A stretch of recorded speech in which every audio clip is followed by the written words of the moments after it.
7월 28일 라이트 앤 딜라이트 말씀 묵상 시작하겠습니다. 거룩하신 아버지 하나님, 오늘도 주님의 말씀 앞에서는 저에게 은혜를 베풀어 주시고 주님 말씀을 마음에 품고 깨닫고 그 말씀대로 순종하며 살아갈 수 있도록 우리를 성령으로 충만케 하여 주옵소서. 예수님 이름으로 기도합니다. 아멘. 시편 61편 1절에서 8절까지의 말씀입니다. 하나님, 내가 부르짖는 소리를 들으시고 내 기도 소리를 귀담아 들어주십시오. 내 마음이 약해질 때 땅끝에서 주님을 부릅니다. 내 힘으로 오를 수 없는 저 바위 위로 나를 인도하여 주십시오. 주님은 나의 피난처시요 원수들에게서 나를 지켜주는 견고한 망대이십니다. 내가 영원토록 주님의 장막에 머무르며 주님의 날개 아래로 피하겠습니다. 주님은 나의 하나님, 주님께서 내 서원을 들어주시고 주님의 이름을 경외하는 사람이 받을 유업을 내게 주셨습니다. 왕의 날을 더하여 주시고 왕의 해를 더하여 주셔서 오래오래 살게 하여 주시기를 원합니다. 주님 앞에서 우리 왕이 오래도록 왕위에 앉아 있게 하시고 주님의 한결같은 사랑과 진리로 우리 왕을 지켜주시기를 원합니다. 그때 나는 주님의 이름을 영원토록 노래하며 내가 서원한 바를 날마다 이루겠습니다. 아멘. 시편 61편을 지은 다윗은 하나님을 향해 간절한 부르짖음으로 기도합니다. 그가 표현하는 말이 내 마음이 약해질 때가 있다라는 겁니다. 다윗의 마음이 약해질 때가 있다는 것입니다. 다윗이 어떤 상황에서 이렇게 이 시를 썼는지 정확한 배경을 알기는 어렵습니다. 하지만 다윗이 내가 땅끝에서 주님을 부릅니다 라고 하는 것을 보면 다윗이 환난을 겪으면서 또는 환난을 겪었던 때를 생각하면서 주님만 의지할 수밖에 없었던 자신의 모습을 생각하며 주님을 향해 기도하는 것으로 볼 수 있습니다. 그만큼 위기에 빠져 있다는 것이죠. 내가 처하는 곳이 내가 원래 있어야 하는 곳이 아니라 이 땅끝입니다 라고 말할 정도로 그러한 위기와 어려움을 겪고 있다라는 것을 보게 되고 그러한 가운데서 자신이 마음이 약해졌다라고 주님께 간청하고 있는 것입니다. 이 시는 다윗이 과거를 생각하면 지은 것이라고 추측해 볼 수도 있을 것 같습니다. 지금 환난을 겪고 있는 때이기도 하겠지만 어떤 면에서는 좀 과거를 생각하면서 지은 시가 아니었을까. 왜냐하면 6절과 7절에 보면 다윗이 왕을 언급하고 있고 왕의 날을 오래도록 보존해 주실 것을 청하기 때문입니다. 물론 다윗이 왕위에 있었어도 어려움을 겪고 있었던 때가 있었지만 지금 이 왕의 날을 오래도록 갖게 해 주십시오라는 이 말이 어떤 면에서는 왕을 높이는, 왕을 송축하는 그런 내용의 시가 아닐까 생각을 해보면 이전에 다윗이 하나님을 의지할 수밖에 없었던 것을 추억하며 썼던 시가 아니었을까 하는 추측도 가능하지 않겠나 생각해 봅니다. 다윗이 마음이 약해졌다는 고백을 보면서 우리도 마음이 약해질 때가 얼마나 많은지 생각하게 되지요. 다윗과 같은 사람, 그가 얼마나 강한 마음을 가지고 있었던 사람입니까? 그런데 그도 마음이 약해졌다는 고백을 하게 되는 그러한 상황을 겪었고 땅 끝까지 간 것과 같은 심정을 가지고 주님을 간절히 찾았는데 그보다 마음이 약한 우리라면 우리는 얼마나 더 주님을 간절히 찾고 살아야 할까라는 생각을 합니다. 다윗은 자신의 힘으로 오를 수 없는 바위 위로 올라가기를 원하고 있지요. 그것은 흔들리지 않는 피난처에 있게 해달라는 간청입니다. 그 피난처를 향해 갈 수 있는 힘도 내가 지금 없습니다. 주님께서 나를 인도해 주셔야 내가 그 안전한 반석 위로 올라가서 바위 위로 올라가서 평안을 얻을 수 있습니다라고 주님께 간구하고 있는 것이죠.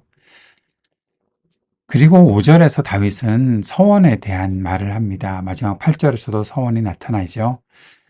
주님께 자신의 서원을 말씀드렸다라는 겁니다. 그래서 주님께서 그 서원을 들으셨고 주님의 이름을 경외하는 사람이 받을 수 있는 유업을 자신에게 베푸셨다라고 말하고 있습니다.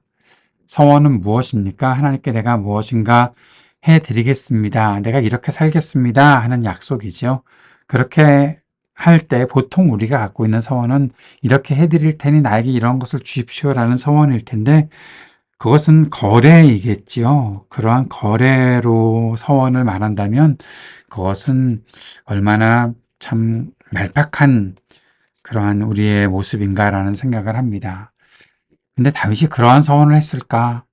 다윗의 서원은 헌신에 더 치우친 것이 아니었을까라는 생각을 하게 되죠. 하나님께 헌신한 사람, 내가 주님께 이렇게 하며 살겠습니다. 라는 거죠. 하나님께서 나에게 베풀어 주시는 것을 조건으로 두는 것이 아니라 내가 주님 앞에 이렇게 살겠습니다라고 약속하고 헌신하는 것이었죠. 그래서 왕 위에 있었던 것을 보면서 이 왕의 자리가 오래도록 하게 있게 해주십시오. 한결같은 사랑과 진리를 이 왕에게 베풀어 주십시오라는 것은 다윗이 헌신하는 마음으로 내가 주님께서 맡기신 일을 온전히 해나가겠으니 이 일이 흔들리지 않게 해달라는 그러한 고백이다라는 생각을 하고 그것이 이 서원과 함께 나오는 다윗이 하나님께 드리는 헌신이었다라고 생각하는 것입니다. 다윗에게 있어서 왕의 자리는 주님께 쓰임받는 자리였지요.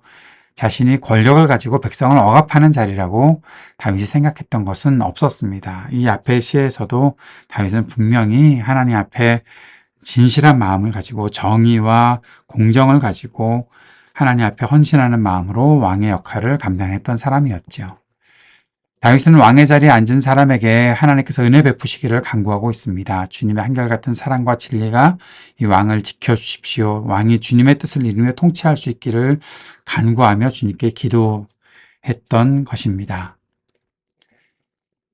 사랑하는 여러분, 사람이 사람의 한계를 인정하는 것이 하나님의 역사를 온전히 바라보게 하는 것입니다. 교만은 무엇입니까? 자신의 한계를 모르고 자신이 하고 싶은 것을 마음대로 할 수 있다고 생각하는 것이 교만이지요. 온전한 헌신은 자신이 하고 싶은 것을 마음대로 하고 스스로 만족하는 것이 결코 아니겠지요. 하나님을 향한 헌신이라면 하나님의 뜻을 이루는 일에 자신의 전부를 맡기는 것입니다. 자신을 전부 맡기는 것. 이것이 헌신입니다. 내 유익을 위해서가 아니라 하나님의 계획에 맞게 자신의 삶 전부를 드리는 것이 헌신입니다. 위기에 빠져 있었던 다윗은 또 예전에 그러한 위기 속에 살았던 다윗은 내가 지금 하나님께 헌신합니다. 하나님께 모든 것을 드리며 살겠습니다. 그 약속을 지키며 살겠습니다. 그러면서 주님의 긍휼을 또 한결같은 사랑을 구하고 있는 것이죠. 그렇게 살아가는 우리가 될 수 있었으면 좋겠습니다. 날마다 주님의 뜻을 이루는 헌신이 있기를, 끝까지 주님만 의지하는 우리가 될 수 있기를 바랍니다. 오늘 이 말씀을 기억하며 함께 기도드립시다.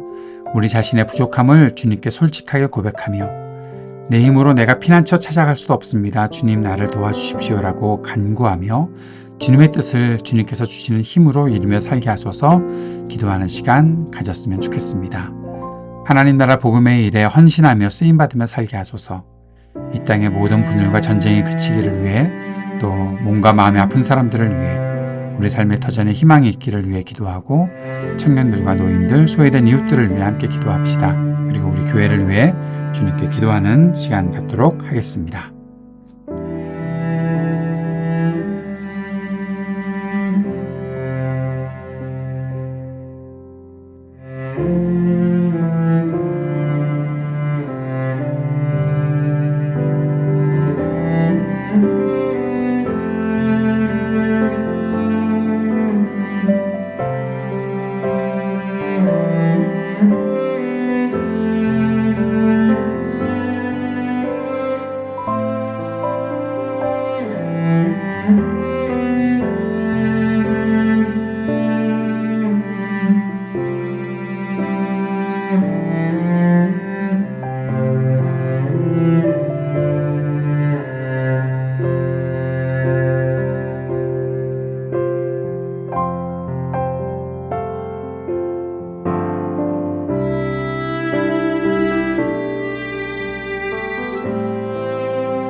하늘에 계신 우리 아버지여, 이름이 거룩히 여김을 받으시오며 나라가 임하시오며 뜻이 하늘에서 이루어진 것 같이 땅에서도 이루어지이다.